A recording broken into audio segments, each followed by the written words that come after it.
Mesdames, Messieurs, salut. Changer la mentalité des jeunes vis-à-vis des opportunités dans l'agrobusiness pour la création d'emplois et le développement économique, assurer le développement et la promotion de la jeunesse dans le secteur agroalimentaire au niveau national et international, faciliter et collaborer avec les jeunes opérants professionnellement dans le secteur de l'agro-industrie à travers le pays. Voici des raisons, sinon des motivations, qui nous imposent ce plateau débat aujourd'hui. Nous avons sur ce plateau 4 invités qui vont nous permettre de décortiquer, sinon de trouver des pistes pour aider les jeunes qui veulent bien se lancer dans ce domaine.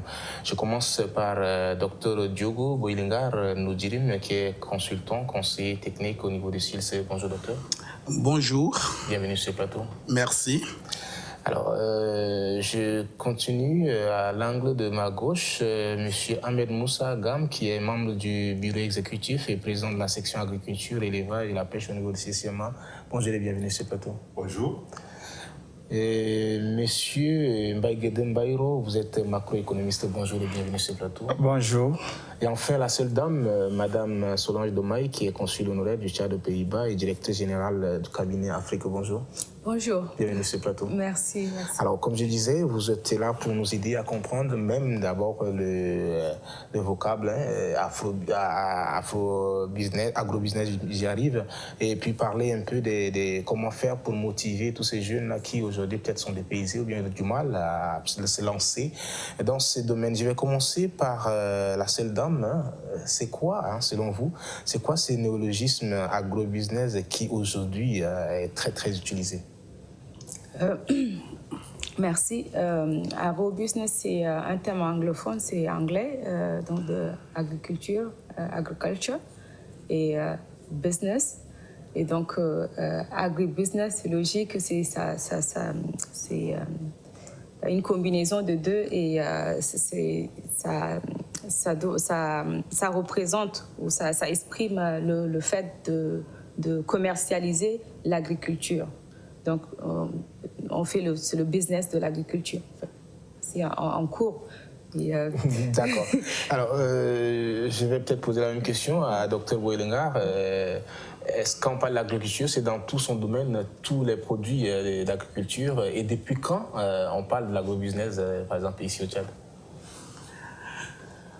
Bien, l'agribusiness, pour compléter ce que notre collègue vient de dire,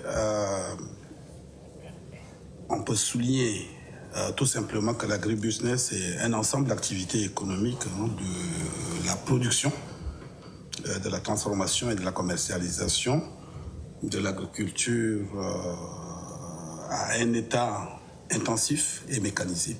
En gros, c'est cette définition qui est sortie, disons, vers l'Europe aux environs du 19e siècle, et puis ça fait son chemin. Nous, au niveau du Tchad et en Afrique, il n'y a pas longtemps, qu'un certain nombre de penseurs, un certain nombre d'opérateurs savent que les défis alimentaires et les défis d'échange des produits agricoles vont se déclencher dans notre siècle actuel au niveau de l'Afrique par une révolution avec un modèle inclusif entre la production, la transformation et la commercialisation. D'accord. Voilà. Alors, Monsieur Ahmed, dites-nous pourquoi parle-t-on d'agrobusiness? Comme l'a souligné tout à l'heure Dr Boilingar, aujourd'hui, le monde il est devenu virtuel, les frontières s'ouvrent et nous sommes dans un système intensif, mécanisé, qui produit beaucoup et ça suppose écouler. Et donc, aujourd'hui, les hautes autorités ont affirmé de manière très claire l'implication du secteur privé et la jeunesse. Donc maintenant, ce concept nous amène à réfléchir, à trouver un système innovant pour que cette combinaison de la production jusqu'à la commercialisation puisse se faire conformément aux normes sur les marchés, conformément aux normes qualité sur le marché. Sans cela, nous ne serons pas au rendez-vous du marché mondial. D'accord. Alors, M. Mbaye demain, le Tchad, c'est un pays Sahel, on connaît très bien. Alors, quelles sont les opportunités dans un pays sahélien comme le Tchad pour les opportunités? Quelles sont les opportunités pour l'agrobusiness? Bon, mais merci. À la suite de mes collègues, je pense qu'ils ont défini l'agrobusiness, ce qu'on peut retenir. L'agrobusiness existe dès que les produits issus de l'agriculture sont commercialisés. Le Tchad, par ses potentialités, c'est un pays agro-silvo-pastoral. Donc, de ce fait, l'agrobusiness représente une importance capitale dans le développement du Tchad. Ça a toujours été cela. Avant que le pétrole ne vienne de connaître son apogée d'ici quelques années, mais le Tchad a toujours été un pays agro-silvo-pastoral. Donc je pense que c'est important pour développer le pays. Alors, il faut dire que le Tchad, vous savez, hein, tout le monde le sait, hein, tout Tchadien, que nous avons des difficultés avec notre réseau routier qui est quasiment nul. Il y a eu trop de problèmes. Et alors, comment faire hein, de l'agriculture ou du développement rural, surtout que même les marchés de transformation sont inexistants? Oui, comme on l'a dit, l'existence de l'agrobusiness signifie la production, les produits de l'agriculture ou de l'élevage et sa commercialisation. Ceci implique un mouvement hein, de l'origine de la production aux vendeurs ou bien aux consommateurs finaux. Donc il faut des infrastructures. La première des choses, c'est les infrastructures de base, comme vous l'avez dit. Il y a l'eau, il y a l'électricité, les transports, la logistique est très nécessaire à ce niveau. Effectivement, ce sont des conditions déjà de développement de l'agrobusiness. Vous êtes sans ignorer que les efforts ont été faits, mais à ce jour, il reste encore beaucoup à faire pour développer cela. Donc, ce n'est pas un secret, mais les programmes existent. Si on prend, il y a beaucoup de projets, il y a beaucoup de programmes depuis les années 2000 à nos jours qui continuent par se mettre en œuvre et nous souhaitons qu'il y ait un impact tangible pour lever ces obstacles et faire développer ce concept qu'on vient de définir. D'accord. Alors, Monsieur Ahmed, est-ce qu'on peut faire de l'agrobusiness localement si déjà on a un problème des réseaux routiers? Bon, au-delà des infrastructures de base qu'évoque notre collègue, il y a d'autres facteurs qui sont très déterminants. Parce qu'aujourd'hui, comme je vous l'ai dit, dans le marché mondial, avec l'ouverture de la libre circulation des biens, il faut être sûr que le marché présent avec un produit de qualité qui répond aux normes exigeantes du marché et qui a une certification. Et là, au niveau du Tchad, nous avons de réels problèmes. Les routiers, il y a quand même des routes qui se sont faites, même difficilement. On arrive déjà à porter jusqu'au port de Douala et tout ça. Mais l'un des grands problèmes que nous avons au Tchad aujourd'hui, c'est la question de la normalisation, la qualité, les questions sanitaires pour prouver que nous avons des laboratoires accrédités, capables de prouver que notre produit est le meilleur. Récemment, une étude d'une université, je ne sais pas si elle est américaine, a montré que le Tchad est le pays où le produit est de meilleure qualité. Mais il faut que nous arrivions, nous, Tchadiens, à pouvoir prouver également que nos produits sont de meilleure qualité, qu'on les met sur le marché. Nous sommes champions du monde, ça c'est au moins, on peut être très fiers de ça. Nos produits ne sont pas, majoritairement sont bio, de bonne qualité, mais malheureusement, nous n'avons pas la possibilité de pouvoir montrer à nos clients que ces produits qui viennent du Tchad sont certifiés conformes aux normes. Maintenant, ça il faut une volonté politique. Je sais qu'il y a une volonté politique affirmée. On est en train de construire des abattoirs, des infrastructures de base. On essaie de mettre beaucoup de choses. Mais tant qu'on ne règle pas la question de la normalisation, de la certification, on ne vendra rien. Alors là, ça c'est important. Aujourd'hui, tout ce qui se fait, c'est les gars du Nigeria qui prennent nos produits. Ils vont au Nigeria, mettre le label du Nigeria et ils arrivent à le vendre. Les gars du Soudan, ils font la même chose. Mais nous, au Tchad, on ne peut pas. Maintenant, j'ai un client que je dois lui livrer du produit.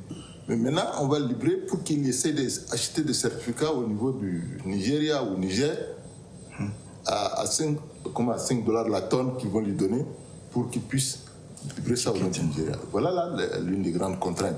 Donc ce sont des choses, nous sommes en discussion avec les autorités. Et il y a aussi des accords entre les pays pour faciliter les taxes douanières zéro, ce qu'on appelle sans taxe quant à votre produit. La Chine aujourd'hui donne un certain nombre de produits aux pays africains qui peuvent livrer en Chine sans payer de droit de taxe. Nous, au Tchad, nous sommes arrivés vers la dernière barre, mais c'est bloqué encore. Ça aussi, on va essayer de bloquer ces verrous. Et là, peut-être que ça permettra. Donc, au-delà des infrastructures, il y a la question des normes qualité des accords qu'on doit régler. Sinon, aujourd'hui, la demande est là, elle est forte.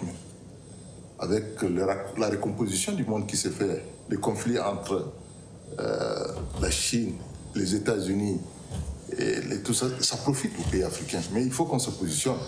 Et si on n'arrive pas à se mettre dans cette démarche, on risque de rater le rendez-vous. D'accord. Alors, Madame Solange, lorsqu'on parle ou bien sous ce vocable agrobusiness, qu'est-ce que nous devons mettre sur table comme axe ou composante agri et business? Avant de répondre à votre question, moi je voudrais bien revenir sur l'idée ou le principe de agribusiness qui consiste à commercialiser le produit agricole. Et quand on pense à la commercialisation, on pense tout de suite à l'exportation. Or, moi je pense qu'au niveau du Tchad, on doit d'abord penser à consommer nos produits, à valoriser sur le marché local, à prendre conscience qu'au niveau national, on a suffisamment, c'est vrai que le climat peut être un peu hostile de fois, mais on a suffisamment de la matière pour produire suffisamment que même une famille peut subvenir à ses besoins juste en cultivant sa propre nourriture. Donc, agribusiness, ok, mais l'agriculture ne veut pas forcément dire qu'il faut vendre. On peut déjà se nourrir soi-même. Parce qu'aujourd'hui, on fait face à des situations de crise alimentaire qui sont vraiment récurrentes, alors qu'on a vraiment tous les moyens. Et donc, là aussi, il y a une prise de conscience à faire ou une éducation ou je sais pas, quelque chose à mettre en place, un système ou un mécanisme à mettre en place pour inciter les gens à ne pas voir l'agriculture comme une matière de commercialisation, mais aussi pour soi. Voilà. Donc,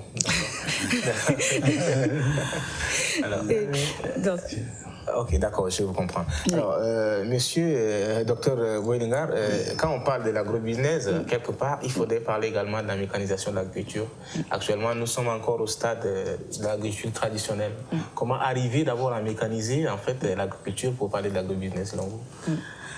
Merci. Bon, pour rebondir un peu à ce que vous êtes en train de dire, quand on parle de business, il faut toujours une technologie derrière. C'est-à-dire le marché se crée quand il y a une technologie. Sans technologie, sans technique, aucun produit agricole ne peut avoir la réputation ou bien le titre marchand. Donc c'est pourquoi je dis, et quand vous nous posez la question, quelles sont les modalités pour qu'effectivement l'agro-business s'installe au niveau du Tchad, le phénomène s'est déjà installé. Mais il y a un grand nombre de nos produits de terroir qui n'ont pas réussi à avoir l'identité marchande. Donc c'est pour rejoindre un peu ce que Solange a dit. On cultive, on produit un certain nombre d'éléments pour nous-mêmes, pour se nourrir. L'exemple type, c'est par exemple les produits forestiers non liés, comme les sauterelles, le miel, disons aussi les fruits sauvages qu'on trouve dans les parages ici, à partir de Balantiles, qu'on appelle le idylite en arabe tchadien. Tous ces produits sont consommés selon les régions, et dans certaines régions, ils arrivent sur le marché, dans d'autres régions, ils n'ont pas ce titre. Et donc, visiblement, il faut ramasser la plupart de nos techniques de production au niveau local, les comparer à d'autres méthodologies de production dans d'autres régions, extrapoler ce qui est bien pour augmenter les rendements et nous permettre d'avoir une quantité suffisante qui peut servir à la consommation locale et s'il y a des surplus. Et ce sont les surplus-là que les régions tchadiennes vont commencer à échanger entre eux afin de donner une lettre de noblesse, une identité marchande à ces produits. Et une fois que c'est établi, c'est en ce moment qu'on va remonter vers le marché continental, le marché régional, le marché africain, et voir peut-être aller aborder les premières limites du marché mondial, comme a dit M. Ahmed Ngam. Donc voilà un peu les éléments qui vont nous permettre de pouvoir se développer. Donc on fera une transformation des chaînes de valeur, mais c'est par étapes, hein, en commençant d'abord chez nous pour regarder les avantages. Ce qui est sûr, le pays a des avantages comparatifs très élevés. Nous disposons vraiment de ressources assez importantes, 39 millions d'hectares cultivables, et puis avec à peu près 110 millions de têtes de bétail sans que des marchés existent, sans qu'on fasse des échanges avec l'étranger. Et le but du jeu, c'est de pouvoir transformer, optimiser ces éléments pour nous permettre d'aller encore plus loin. Donc voilà un peu le destin qui est en train de nous attendre. Et donc il faut qu'on libère les génies. Les génies d'innovation, mes deux collègues Solange et Ahmed l'ont évoqué, il faut qu'on libère les génies. Et les génies ne se trouvent pas à l'étranger. Et c'est ici chez nous. Peut-être que ça existe, mais peut-être qu'on n'a pas suffisamment exploité, d'où la nécessité aussi pour vous, les médias, d'aller fouiner un peu partout pourquoi effectivement tel groupe consomme tel type de produit et pourquoi tel autre groupe ne consomme pas tel type de produit. Peut-être de mettre ça en débat et puis de dire quelles sont les opportunités, quels sont les avantages et quels sont les inconvénients de tel ou tel produit agricole consommable. D'accord. Alors, M. Mbaïguedem, vous êtes macroéconomiste de nos jours. Vous conviendrez avec moi que les jeunes veulent ou bien rêvent travailler dans les bureaux, à la fonction publique. Peu qui pensent peut-être embrasser la terre et autres. Selon vous, comment peut-on arriver à motiver ces jeunes pour qu'ils puissent embrasser ce qu'on appelle l'agriculture? Ok, merci.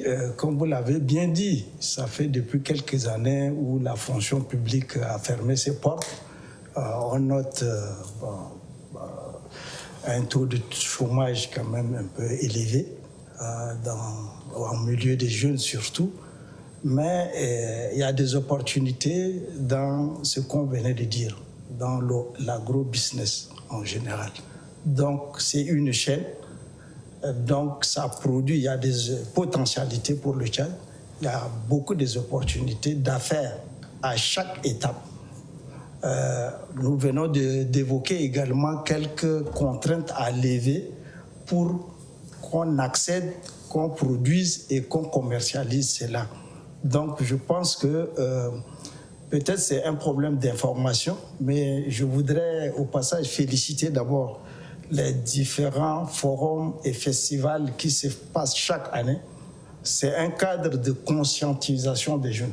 Je pense que c'est depuis 3 ans déjà où chaque année, et comme la sœur Ella Solange, c'était dans ce cadre, c'est pour conscientiser. C'est un problème d'information également. Donc, je pense qu'il y a un début. Je pense qu'il y a des associations qui sont là, d'agro-business. Il y en a qui sont revenus de la diaspora, qui sont là en train de faire cette démarche. Ça crée des opportunités d'emploi et même ça augmente. Et le tout, c'est pour réduire la pauvreté. Déjà, même dans les top 5 de la BAD, par exemple, on dit nourrir l'Afrique. Donc, on a des potentialités dont il faut développer. Donc, moyennant la part de certaines infrastructures qu'on venait de citer ici, qui doit être l'œuvre étatique, parce que c'est le rôle régalien de l'État, et également certaines contraintes d'ordre institutionnel. On doit réorganiser les choses, comme le foncier, les lois qui existent, et essayer d'impulser un nouveau système d'exploitation. Donc tout cela, si c'est mis en place, et avec la sécurité, avec tout cela, je pense que ça peut attirer. C'est un problème d'information. D'accord. Certains sont revenus et je pense qu'ils trouvent leur compte. D'accord. Alors, M. Ahmed, selon vous, comment faire pour galvaniser ces jeunes, pour les faire rêver de l'agriculture? Ok, je voudrais revenir tout à l'heure pour clarifier une chose par rapport à ce débat. Quand on parle de l'agro-business, il faut que ce soit clair. La sécurité alimentaire, c'est autre chose.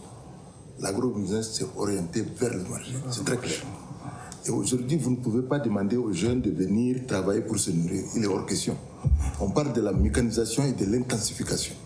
Quand vous introduisez la notion de la mécanisation et l'intensification, ça veut dire que la production devient énorme et qu'il faut trouver un moyen pour écouler.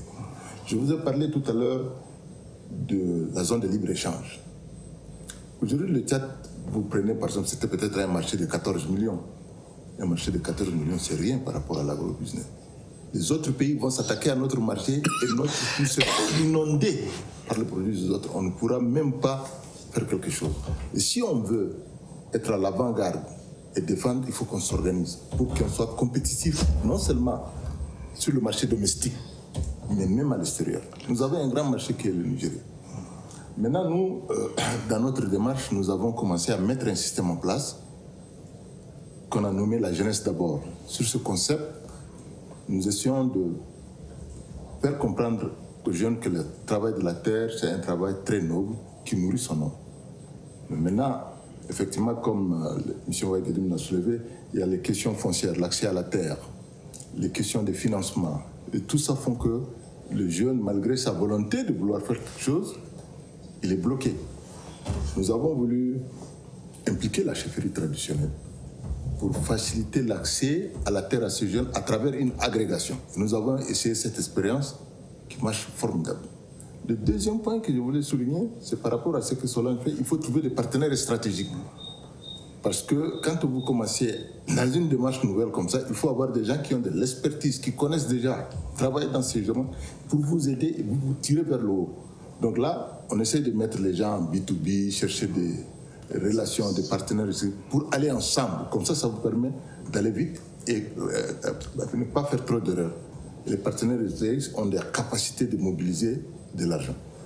Nous faisons appel également au secteur privé tchadien, qui, entre-temps, était trésor dépendant. Tout le monde allait vers les trésors. Maintenant que le trésor n'a rien, nous sommes dans une démarche avec le ministère de l'Agriculture pour mettre le secteur privé dans le domaine de fourniture des intrants, libéralisé, pour que, au lieu que le ministère puisse faire les activités, c'est le secteur privé qui va faire. Alors tous ces agronomes qui reviennent, qui sont formés, qui traînent, ont la possibilité de rentrer sur ce marché. Et donc, nous avons cherché également, à travers des musiciens, des cantatrices dans les villages, pour magnifier les jeunes qui travaillent la terre. Et là, en décembre, nous allons repartir pour élire les champions du village, ceux qui ont bien travaillé. Et les champions du village, la récompense sera un bonnet. Et en plus ça, nous pouvons les aider à monter un projet pour qu'ils se tournent pour les fonds de la jeunesse et tout ça. Si quelqu'un déjà, au niveau du village, arrive à bien travailler et produire, il est champion, ça c'est déjà des signes qui montrent que c'est quelqu'un qui est motivé et qui peut avancer. Et là, nous sommes en train d'encourager tous ces fonds qui veulent soutenir la jeunesse, c'est d'aller vers ces jeunes qui sont déjà engagés sur le terrain. Et aussi, mon appel, c'est avec les agronomes qui cessent d'arriver à la fonction publique. La terre tchadienne nourricière, elle est très vaste. Maintenant, c'est vraiment de se mettre en groupe. Les gens, il faut savoir se mettre en groupe, trouver des partenaires stratégiques. Et là, je vous assure, il y a un marché important. Le mois passé, j'étais en Chine. Un seul client nous a demandé toute la production de sésame du Tchad, il pourrait l'acheter. Alors, bon, maintenant, il faut comment trouver une nouvelle stratégie pour pouvoir faire ça. Le sésame, il y a l'arachide et autres, tout ça. Il faut travailler pour créer l'emploi et de la richesse. Il faut aller vers une production orientée vers le marché. La diversification de l'économie nécessite absolument ça. Mais cela ne suppose pas qu'on exclue la sécurité alimentaire. Parce qu'en faisant ça, déjà, vous commencez à résoudre automatiquement la question de sécurité alimentaire, créer l'emploi et les richesses. D'accord. Alors, parlant des investisseurs ou bien parlant du forum dont vous venez d'évoquer, Madame Solange, vous êtes bien indiquée et justement, vous êtes ici pour cela. En tant que promotrice d'un forum dans ce sens, dites-nous comment trouver des investisseurs dans nos pays fragiles pour financer son projet d'agrobusiness? Comment trouver des partenaires financiers ou des investisseurs? C'est faisable, mais ce n'est pas évident. Parce que le Tchad est méconnu du monde extérieur, sauf les partenaires classiques comme la Chine ou la France, c'est un marché assez limité quand même. Or, il existe des entreprises, des partenaires qui ne cherchent que des opportunités de financement. Le Tchad doit vraiment se promouvoir encore plus, aller vers les partenaires et inviter. Et bon, c'est ce que nous avons fait depuis 3 ans. Maintenant, on est à la 4e édition de notre événement de mise en relation des entreprises tchadiennes et européennes. Ce n'est pas évident. Toutefois, je pense que le jeune entrepreneur ou le jeune agro-business ou une entreprise tchadienne peut s'adresser sur le marché international à travers les réseaux sociaux. Le monde, comme il dit, le monde est ouvert, il n'y a plus de frontières. Il y a plusieurs plateformes qui sont là pour faciliter la rencontre avec les investisseurs. Mais je pense que principalement, l'entrepreneur ou l'agro-business tchadien qui cherche à trouver des partenaires doit vraiment chercher de la visibilité, doit se distinguer en apportant un produit unique ou une façon de travailler qui pourrait être une solution à un investisseur et ainsi l'attirer. Mais nous, on n'a pas trouvé autre que de mettre une stratégie de forum. Donc, on invite les partenaires, on prépare à 1 année d'avance. Et c'est un long travail pour mobiliser les investisseurs et les amener ici. D'accord. Voilà. Alors, docteur Boilengar, dites-nous, le Tchad a-t-il des dispositions, des facilitations au niveau du commerce pour un développement de l'agrobusiness? Oui, bien sûr. C'est dans ce cadre que le SILS a proposé au Tchad d'organiser la première édition du Salon africain de l'agriculture. Le commerce chez nous ne peut se développer que par la partie continentale. Vous voyez bien que nous on n'a pas de côte, et donc ce sont les pays limitrophes ou bien les pays qui sont derrière les pays limitrophes qui seront vraiment nos premiers marchés. Et il est question aujourd'hui de donner un miroir à la production, à la transformation et à la commercialisation tchadienne en mettant un grand salon de l'agriculture au Tchad. Donc d'ici le mois entre le 12 et le 15 mars 2019, nous allons ouvrir ce premier salon avec la collaboration interministérielle entre le ministère de l'Agriculture, celui de l'Environnement, celui du Commerce et celui de l'élevage, pour nous permettre de regarder un peu quelles sont les zones de spécialisation qui existent au niveau du Tchad et comment peut-on vendre ces potentialités et transformer en particulier ces patrimoines productifs que nous possédons en capital. En fait, il y a un petit travail qu'on doit faire. Nous avons une forte quantité d'individus, à peu près 80% sont dans les zones rurales. Il faudrait qu'on trouve une formule qui nous permet de dire que ces compétences existent dans le pays et qu'on peut les valoriser en termes de capital. Nous avons aussi nos terres et la combinaison de tous ces facteurs de production peuvent nous permettre aujourd'hui d'être visibles pour attirer les investisseurs.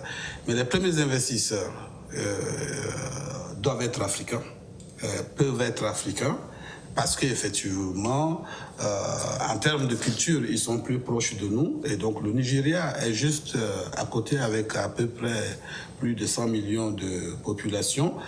Et ce marché est une zone où on doit peut-être développer des infrastructures d'échange, des expériences pour nous permettre à la limite d'extrapoler les bonnes actions et les bons comportements de développement de l'agro-business qui est plus avancé au niveau du Nigeria que au niveau du Tchad.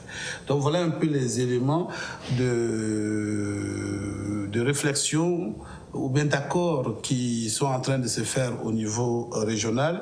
On a pas mal de grands projets régionaux où le Tchad s'est inscrit dans le cadre du CIRS.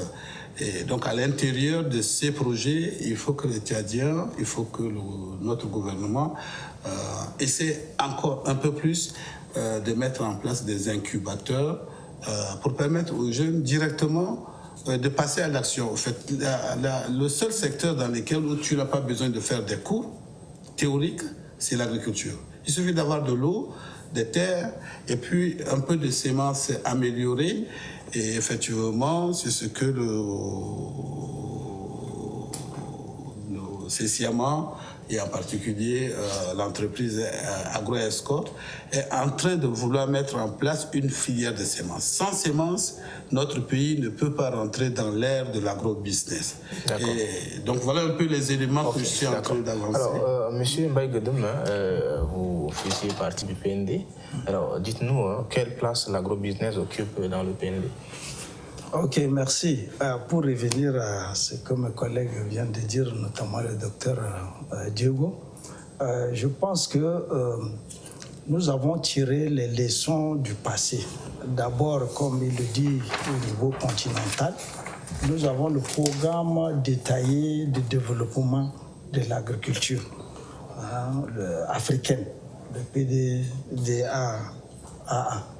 Ce programme est issu du fait que la leçon est tirée des anciennes stratégies qui ne marchaient pas.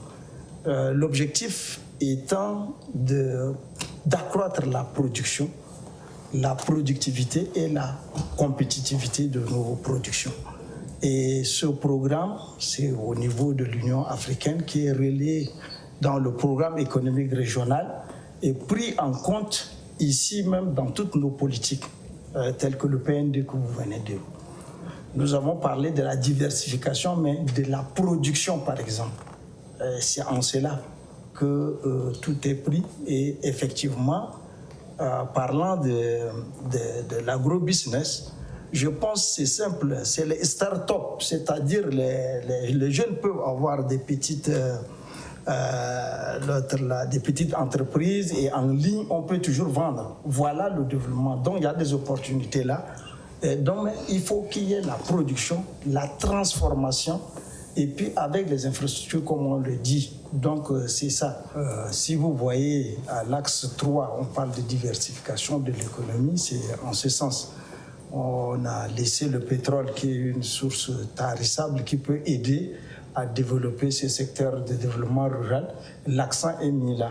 Toutes les composantes qui doivent relancer l'agro-business, comme on le dit, en termes d'infrastructure, en termes de financement, en termes de technologie, en termes d'accès au marché, accroître la productivité et la compétitivité surtout, c'est cela. Parce que sinon, on ne peut pas être... Tout est pris en compte dans le PND. Les financements sont à deux niveaux. Les financements au niveau local même, ça existe. Parce que nous sommes dans une zone de la Banque centrale, donc tous les financements des 6 États, c'est des financements locaux. Donc il faut développer, il faut garantir pour accroître et également le financement extérieur avec nos partenaires traditionnels et même les nouveaux partenaires. Je pense qu'ils s'intéressent dans ce secteur maintenant, vu la mondialisation, comme venait de le dire le collègue Ngam, parce que depuis toujours, ce secteur, il pensait que c'est un rendement lent, qui prend du temps. C'est pourquoi dans les premières années de l'indépendance, on voyait que ce secteur, les investisseurs étrangers s'intéressaient. Mais après, avec le pétrole, c'est un rendement rapide et compte tenu de l'état du pays, des stabilités régionales, avec l'insécurité, ils veulent très vite récupérer le retour à l'investissement. C'est ça aussi qui décourage les investisseurs. Mais je pense que maintenant, avec ces infrastructures, avec tout ce qu'on peut mettre, on peut toujours. Et pour que l'investisseur étranger vienne, il fallait qu'il y ait des conditions. Il y a des prérequis, il y a des préalables à faire. Et il y a des préalables du rôle régalien de l'État. Et dans le PND, quand vous voyez, je pense qu'on avait mis même des conditions préalables pour développer chaque axe. Et on en a cité. Et pour relancer, parce qu'il faut se développer. L'objectif, c'est l'émergence. L'émergence dans un pays qui est à l'émergence, vous savez, les conditions sont telles. Donc c'est ça. Donc tout est pris, on n'a pas laissé au hasard parce que tous les sectoriels, le secteur privé, les ONG, les associations sont impliquées dans le PND. C'est un document consensuel. D'accord. Je pense que, et c'est quand même flexible, hein, c'est pas un document rigide. D'accord. Donc voilà. Alors, Monsieur Ahmed, dites-nous, y a-t-il par exemple en Afrique quelques exemples pour motiver la jeunesse dans le domaine de l'agrobusiness? Certes, aujourd'hui, tous les pays africains mettent l'accent sur la jeunesse et la diversification de l'économie à travers l'agriculture. Mais il faut voir que chaque pays a sa manière et son contexte est différent. Par exemple, vous avez aujourd'hui la Côte d'Ivoire qui est en train de faire une grande émulation, non seulement des cours même sont donnés aux élèves à l'école sur l'entrepreneuriat, et des facilités sont données, des émissions radiodiffusées, uniquement télévisées plutôt, uniquement pour l'entrepreneuriat sont proposées chaque jour. Donc il y a un grand effort qui sont orientés vers la jeunesse. Bon, au niveau du Tchad, effectivement, la seule contrainte qu'il y a, c'est la dynamique, d'être cohérent dans ce que nous sommes en train de faire. C'est-à-dire, c'est vrai, on a des idées, on lance, mais dans la mise en œuvre, il y a un peu ça tatitille. On est en train de faire des actions pilotes. Nous avons démarré maintenant, surtout avec le ministère de l'Agriculture maintenant, qui est en train de vouloir transférer tout vers les privés. Et alors là, nous sommes obligés de jouer un rôle déterminant dans un entrepreneuriat inclusif où les jeunes doivent être au premier plan, et aussi de trouver des moyens, des plateformes financières pour que ces jeunes accèdent à la terre, d'abord accèdent au financement, et de travailler avec les chefferies traditionnelles autres pour qu'ils accèdent sur les moyens de production. Donc chaque pays a ses problèmes, ses réalités. C'est-à-dire que la Côte d'Ivoire n'est pas le Tchad et la Centrafrique, ce n'est pas la même chose.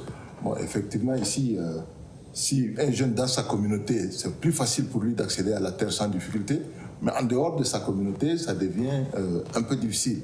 Donc, et les systèmes bancaires ici, nous n'avons même pas de banque agricole. Ça, c'est le grand problème. Or, l'agriculture, ça suppose des financements. Du moment où vous n'avez pas une banque agricole digne de nom, vous ne pouvez rien faire. L'agriculture, il faut de l'argent, surtout l'agrobusiness, il faut de l'argent. La mécanisation, sur toute la chaîne, je ne parle pas seulement de tracteurs, c'est-à-dire la mécanisation au niveau des écreineuses, des chaînes de conditionnement, des chaînes de transformation. Il faut des équipements. Le stockage, aujourd'hui, c'est le plus grand problème. Nos partenaires à travers le monde, chaque fois quand on nous dit, bon, montrez-nous où est-ce que vous stockez vos produits, comment vous les gardez. Aujourd'hui, ça devient un problème. Par exemple, l'expérience que nous avons essayé avec la jeunesse cette année, le plus grand problème, c'était égrener et stocker. Ça, on ne parle même pas de transformer. Donc, pour cela, il faut tout de suite trouver des égrènes, mais il n'y a pas de banque. Un privé, tu n'as pas assez de moyens. Donc, il y a toutes ces questions-là qu'on doit revoir, rediscuter, avoir une stratégie très claire et un plan de mise en œuvre pour nous permettre d'avancer dans ce sens. D'accord. Alors, Madame Solange, je vais peut-être vous demander comment devenir un agro-entrepreneur. Et y a-t-il peut-être des conditions à remplir? Moi, je pense que comme dit le docteur tout à l'heure, l'agriculture, c'est la chose la plus simple à faire. Et on a juste besoin de l'eau, de la terre, d'une bonne sémence et le tout est joué. Toutefois, il faut en même temps chercher à répondre à un besoin, à résoudre un problème.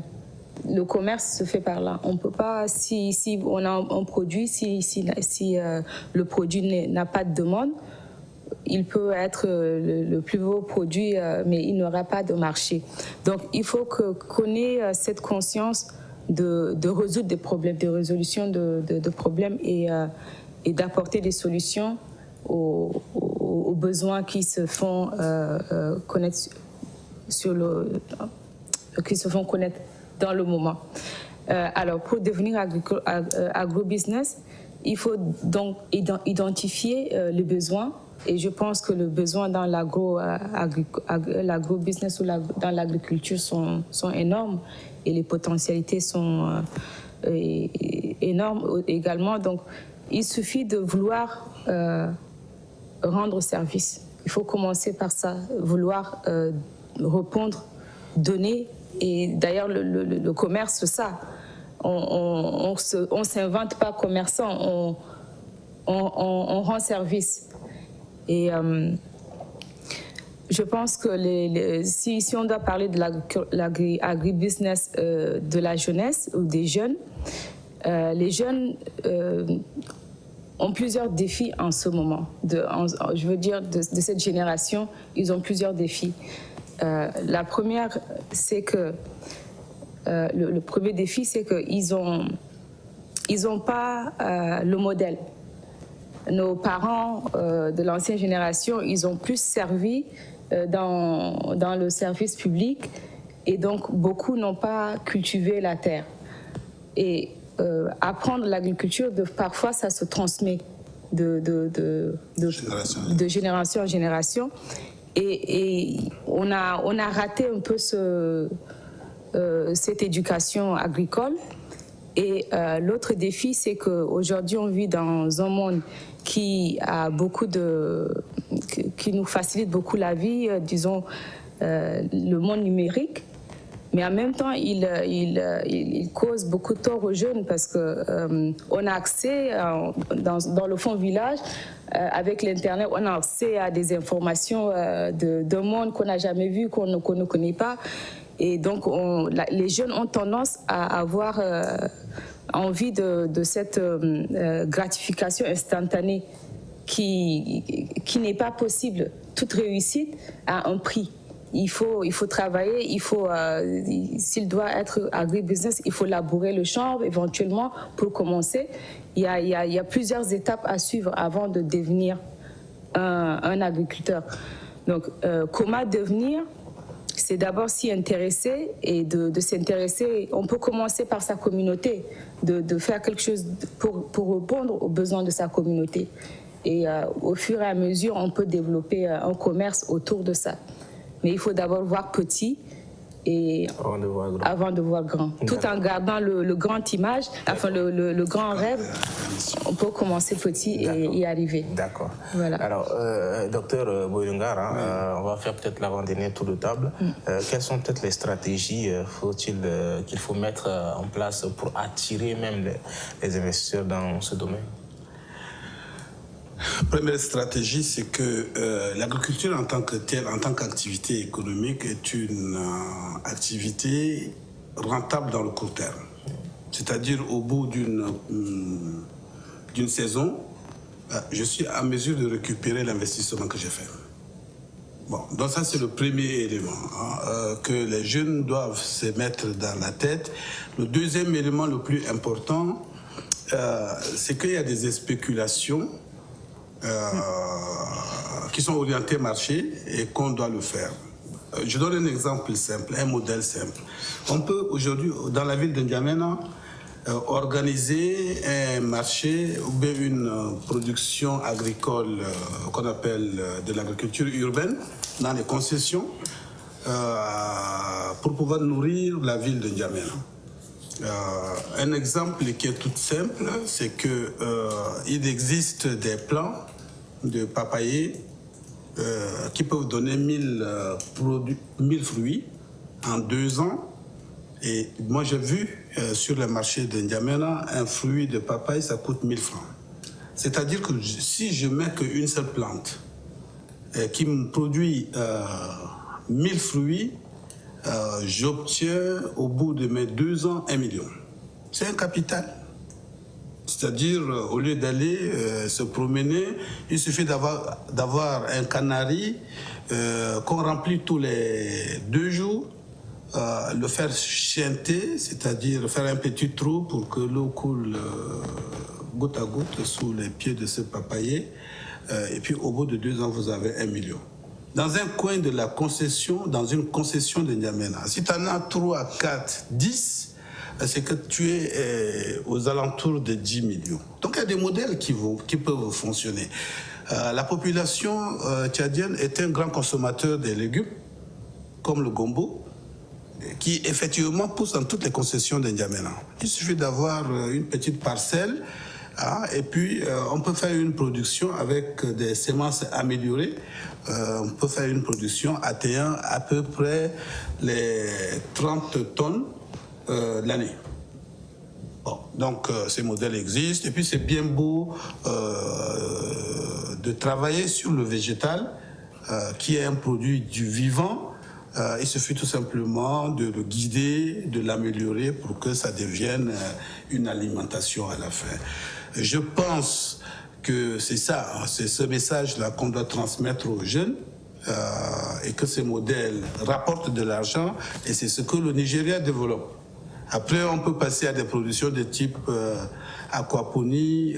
Bon, voilà, même si j'ai pas de terre, les techniques agricoles me permettent aujourd'hui de produire sur des matrices sans avoir de terre. D'accord. Merci beaucoup, Monsieur Ahmed. Quelle est la stratégie et quel message avez-vous à lancer à l'endroit des jeunes? Ok. En fait, en termes de stratégie, il doit y avoir d'abord une stratégie au niveau national pour la promotion de l'agro-business par les jeunes. Donc, c'est quelque chose qu'il faut repenser de manière globale. Je donne un exemple. Il y a un professeur, avant-hier, il a fait venir ses étudiants de la faculté d'économie et de gestion à la chambre de commerce pour qu'on leur parle de l'entrepreneuriat. Donc, j'avais fait un exposé aux étudiants. Effectivement, c'était pour montrer comment on peut penser. Parce que certains, ils se disent, bon, depuis on ne nous a jamais parlé de l'entrepreneuriat, tout subitement on est en train de finir, après on dit, il n'y a plus d'emploi, qu'est-ce qu'on fait? C'est ça. Voilà, j'ai dit, bon, effectivement, ce que vous faites, déjà le fait que vous avez appris la gestion, c'est déjà un outil. Maintenant, il faut aimer. Parce que dans l'agriculture, il n'y a pas que la production. Vous avez plusieurs segments. Même aujourd'hui, le grand problème que nous avons au Tchad, c'est le packaging, c'est l'emballage. On n'arrive même pas à mettre nos produits dans de l'emballage, lui donner un label et tout. Même ça, c'est un secteur promoteur, très promoteur. Donc il y a plein de choses. C'est-à-dire qu'il faut aimer d'abord. Et il faut croire et persévérer, parce que c'est un travail qui demande beaucoup d'efforts. Parce qu'en tant qu'entrepreneur, vous commencez, vous cassez un peu la gueule, vous remontez, ainsi de suite, et après, ça peut marcher. Donc la stratégie, c'est-à-dire qu'au niveau politique, il y a une volonté affichée, affirmée des hautes autorités pour que le secteur privé puisse s'approprier et prendre les choses. Donc maintenant, il y a des jeunes qui reviennent des écoles, qui sortent des agronomes et autres. Tout ça, au lieu de rester dans cette dynamique revendicative, il faut commencer à réfléchir comment se mettre ensemble. Le plus important, je dis, c'est les partenaires stratégiques. C'est-à-dire que nous avons besoin de faire venir des investisseurs, des partenaires stratégiques qui ont une expérience pour nous. Et pour cela, l'État doit en priorité faire des facilités pour les investisseurs. Et également, je donne un exemple simple. Madame Solange, quand elle voulait convaincre certains investisseurs à venir, elle m'a envoyé un message pour me dire, Ahmed, essaye de me convaincre ces investisseurs pour qu'ils viennent au Tchad. Et elle a posé un certain nombre de questions. J'ai répondu à toutes les questions, point. Elle était contente, elle me dit, Ahmed, c'est très bon ce que tu as fait. Donc il y a plusieurs stratégies. Le fait que les ambassades, les consuls, dans le conseil économique dans les ambassades, ils doivent changer de mission.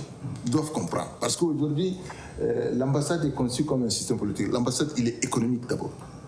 Donc les conseils économiques, les autres doivent changer d'approche. Et pour cela, nous devons réfléchir ensemble dans une stratégie globale où on implique tout, le ministère des Affaires étrangères, le ministère de l'Agriculture, c'est tout le monde.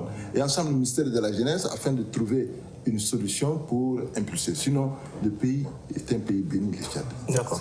Merci beaucoup. Monsieur Mbaye Goudem, quelle est par exemple votre stratégie et votre mot de fin?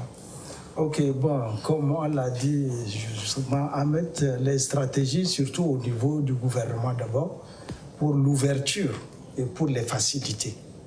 Comme on le dit, on ne peut pas vraiment prospérer. Et ceux qui sont dans différents segments, je pense que c'est... Quand ils réussissent facilement, ça attire aussi les autres à emboîter les pas et à entrer. Donc, ces obstacles méritent d'être levés rapidement. Il y a des pays qui, maintenant, ils n'exigent aucun... le paiement de visa n'existe pas. On te donne gratuitement, par exemple. Parce que ces investisseurs viennent explorer aussi. Ils n'ont pas l'information. Et il faut aussi la disponibilité de l'information, que ce soit au niveau national pour les jeunes et à l'étranger. Il faut un peu s'ouvrir. Nous sommes dans une zone de la CEMAC. Il y a la taxe extérieure commune là, qui nous fait aussi un peu de défaut quelquefois, mais dans les négociations bilatérales, les consultations, il faut également négocier pour lever, par exemple, le port de Douala et autres. Deux fois, quand les marchandises à cause de cela pendant longtemps, ça décourage.